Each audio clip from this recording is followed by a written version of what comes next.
खड़गे और राहुल गांधी ने बैठक किया जिसमें जनगण जय प्रभावशाली जो लाइन है उसको रद्द करने की अपील की। नहीं, खड़गे जी और राहुल जी कुछ भी करें उसमें क्या फर्क पड़ता है।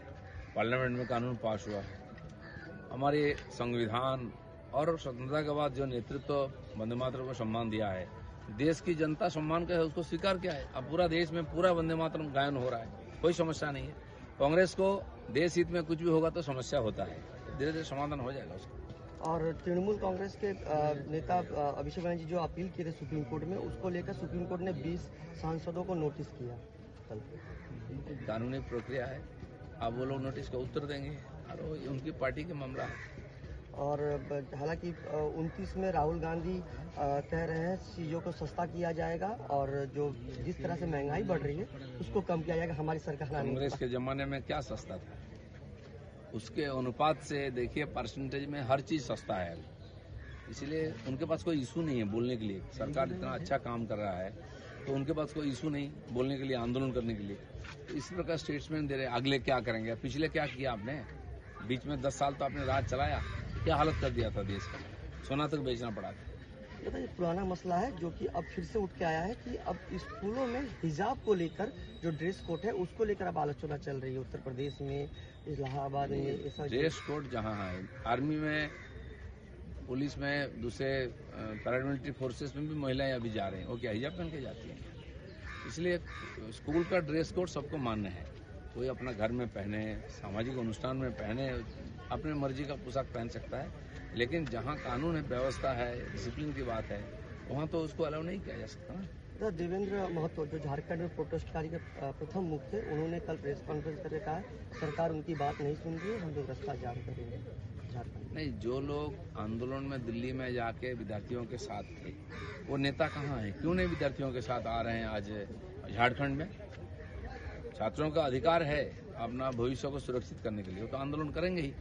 तो जो वहाँ कर रहे थे वो यहाँ के बारे में दूर से समर्थन दे रहे हैं, समाधान करिए उसको। सरकार को सपोर्ट देकर रखा, जो सरकार विद्यार्थियों का हित के विपरीत काम कर रही है तो वो लोग तो आंदोलन करेंगे, इसलिए उन नेताओं का आकर के बैठ के उनसे चर्चा करके समाधान निकालना चाहिए। हो गया। उत्तर प्रदेश में 27 में इलेक्शन है, उससे पहले जोर कदम में कैबिनेट बैठक चल रही है, योगी सरकार अपने कैबिनेट लोगों के साथ बैठक कर रही है। आने वाले 4 साल काम किया सरकार, 1 साल तो तैयारी करेंगे चुनाव का, और जनता साथ है हमारी, उनकी समर्थन हमें लेके फिर दोबारा और विकास की सरकार देना है। तो पार्टी की एक सिस्टम है, वो चुनाव की तैयारी में हमेशा लगी रहती है। सरकार अपना विकास का काम करता है, अभी सब मिलकर के हम चुनाव को जीतेंगे। Good morning. যাবো গাড়িগুলো বার করে দাও। চলো না হলে কেমন ফাঁকা ফাঁকা মনে হয় না।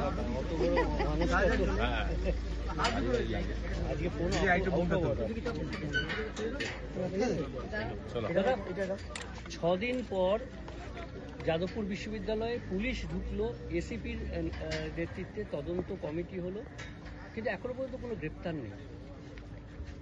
দেখুন, যাদবপুরের ইতিহাস আপনারা সবাই জানেন, সেখানে প্রকাশ্যে চাঁটি মারা হয়েছিল কেন্দ্রীয় মন্ত্রীকে, গাড়ি আটকে নেওয়া হয়েছিল, থাপড়ানো হয়েছিল রাজ্যপালে।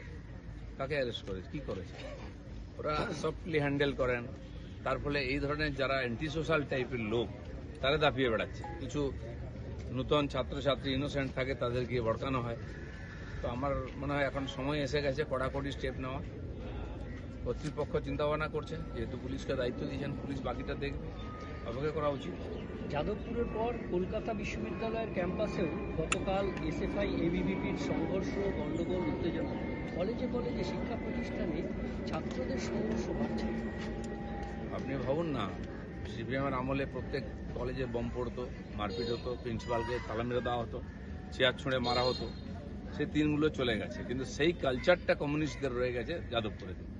হবে, তারা চলে গেছে, হিংসার লড়াই চলে গেছে, যেখানে আছে সেখানে হিংসা চলছে।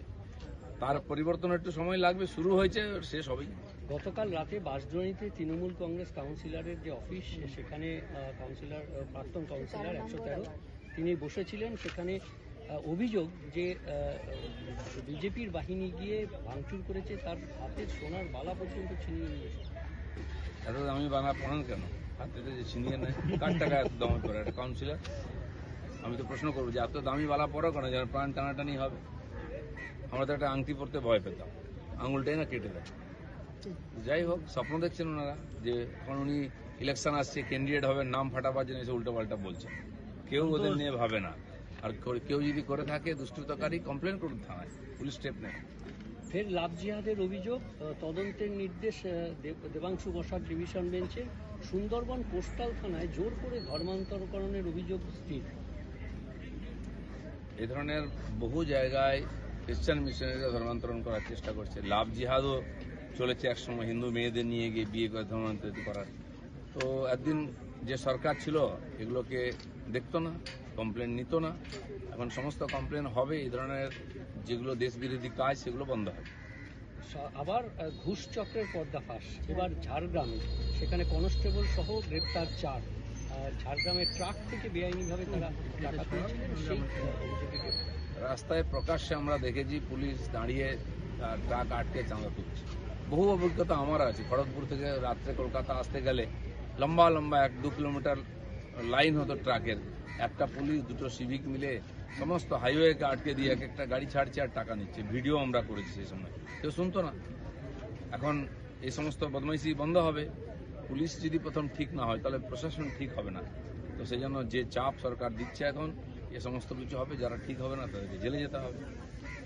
মালদা জেলা পরিষদ কংগ্রেসের দখলে যাওয়া মাত্র সময়ের অপেক্ষা। একসাথে কালীঘাটপন্থী তৃণমূলের 24 জন জেলা পরিষদ সদস্য কংগ্রেসে যোগদান করতে চলেছেন।